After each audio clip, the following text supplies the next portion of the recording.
The Adventures of Tom Sawyer by Mark Twain. Chapter 15. A few minutes later Tom was in the shoal water of the bar, wading toward the Illinois shore. Before the depth reached his middle he was halfway over. The current would permit no more wading now, so he struck out confidently to swim the remaining 100 yards. He swam quartering upstream, but still was swept downward rather faster than he had expected. However, he reached the shore finally, and drifted along till he found a low place and drew himself out. He put his hand on his jacket pocket, found his piece of bark safe, and then struck through the woods, following the shore, with streaming garments. Shortly before 10 o'clock he came out into an open place opposite the village, and saw the ferryboat lying in the shadow of the trees and the high bank. Everything was quiet under the blinking stars.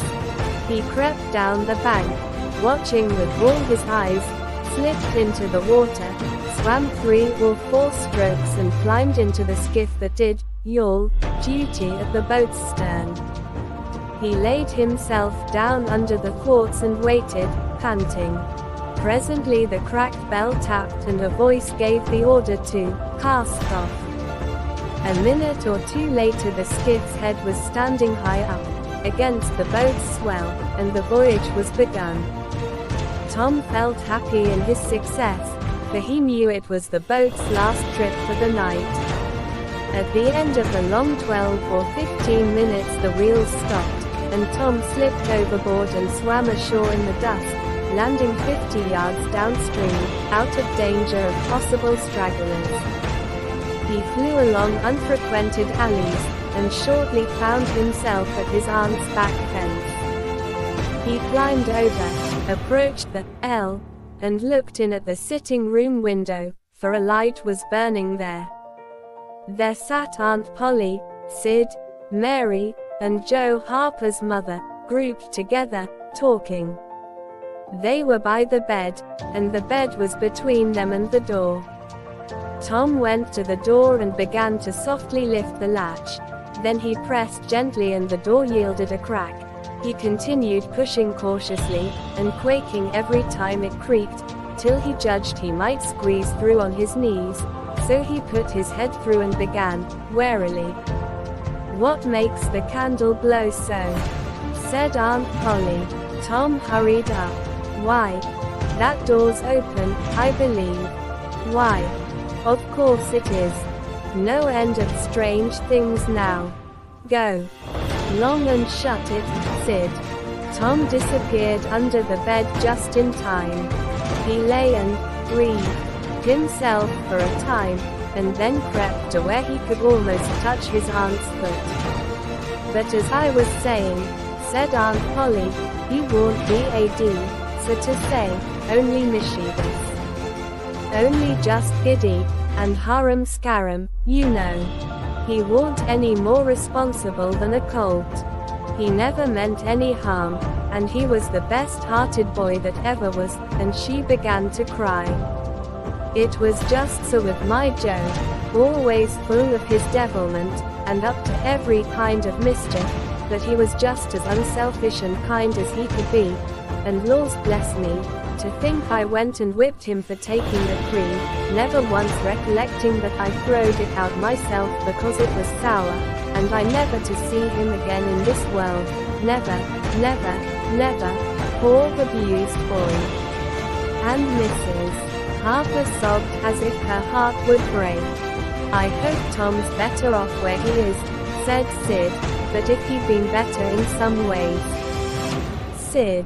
Tom felt the glare of the old lady's eye, though he could not see it. "Not a word against my Tom, now that he's gone. God'll take care of him. Never you trouble yourself, sir." "Oh, Mrs. Harper, I don't know how to give him up. I don't know how to give him up. He was such a comfort to me, although he tormented my old heart out of me, most. The Lord giveth and the Lord hath taken away. Blessed be the name of the Lord. But it's so hard. Oh, it's so hard. Only last Saturday my Joe busted a firecracker right under my nose and I knocked him sprawling. Little did I know then, how soon. Oh, if it was to do over again I'd hug him and bless him for it. Yes, yes, yes, I know just how you feel, Mrs. Harper. I know just exactly how you feel. No longer ago than yesterday noon, my Tom took and filled the cat full of painkiller, and I did think the creature would tear the house down. And God forgive me, I cracked Tom's head with my thimble. Poor boy, poor dead boy. But he's out of all his troubles now. And the last words I ever heard him say was to reproach. But this memory was too much for the old lady, and she broke entirely down. Tom was snuffling, now, himself, and more in pity of himself than anybody else. He could hear Mary crying, and putting in a kindly word for him from time to time. He began to have a nobler opinion of himself than ever before. Still, he was sufficiently touched by his aunt's grief to long to rush out from under the bed and overwhelm her with joy, and the theatrical gorgeousness of the thing appealed strongly to his nature, too, but he resisted and lay still. He went on listening, and gathered by odds and ends that it was conjectured at first that the boys had got drowned while taking a swim. Then the small raft had been missed. Next, certain boys said the missing lads had promised that the village should hear something soon. The wise heads had put this and that together, and decided that the lads had gone off on that raft and would turn up at the next town below, presently, but toward noon the raft had been found, lodged against the Missouri shore some 5 or 6 miles below the village, and then hope perished. They must be drowned, else hunger would have driven them home by nightfall if not sooner. It was believed that the search for the bodies had been a fruitless effort merely because the drowning must have occurred in mid-channel, since the boys, being good swimmers, would otherwise have escaped to shore. This was Wednesday night. If the bodies continued missing until Sunday, all hope would be given over, and the funerals would be preached on that morning. Tom shuddered. Mrs. Harper gave a sobbing good night and turned to go. Then with a mutual impulse the two bereaved women flung themselves into each other's arms and had a good, consoling cry, and then parted. Aunt Polly was tender far beyond her wont, in her good night to Sid and Mary. Sid snuffled a bit and Mary went off crying with all her heart. Aunt Polly knelt down and prayed for Tom so touchingly, so appealingly, and with such measureless love in her words and her old trembling voice, that he was weltering in tears again, long before she was through.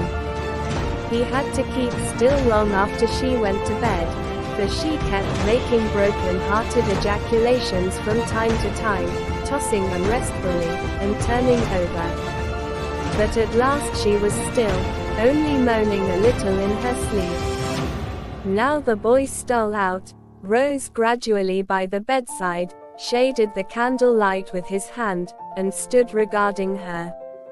His heart was full of pity for her. He took out his sycamore scroll and placed it by the candle. But something occurred to him, and he lingered considering. His face lighted with a happy solution of his thought. He put the bark hastily in his pocket. Then he bent over and kissed the faded lips, and straightway made his stealthy exit, latching the door behind him. He threaded his way back to the ferry landing, found nobody at large there, and walked boldly on board the boat, for he knew she was tenantless except that there was a watchman, who always turned in and slept like a graven image. He untied the skiff at the stern, slipped into it, and was soon rowing cautiously upstream.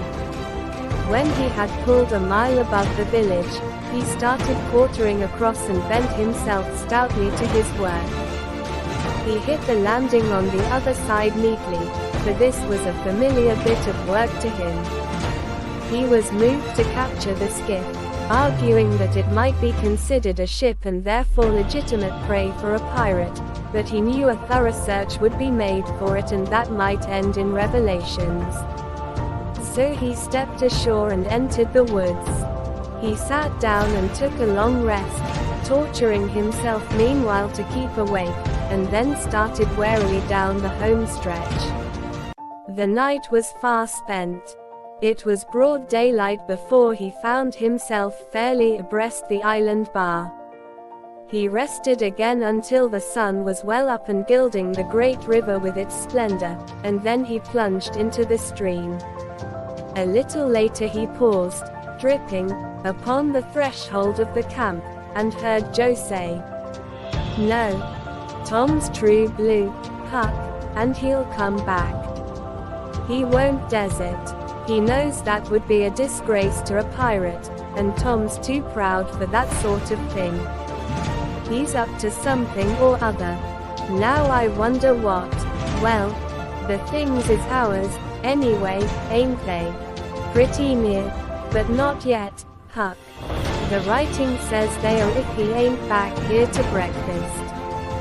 "Which he is," exclaimed Tom, with fine dramatic effect, stepping grandly into camp. A sumptuous breakfast of bacon and fish was shortly provided, and as the boys set to work upon it, Tom recounted and adorned his adventures. They were a vain and boastful company of heroes when the tale was done. Then Tom hid himself away in a shady nook to sleep till noon, and the other pirates got ready to fish and explore.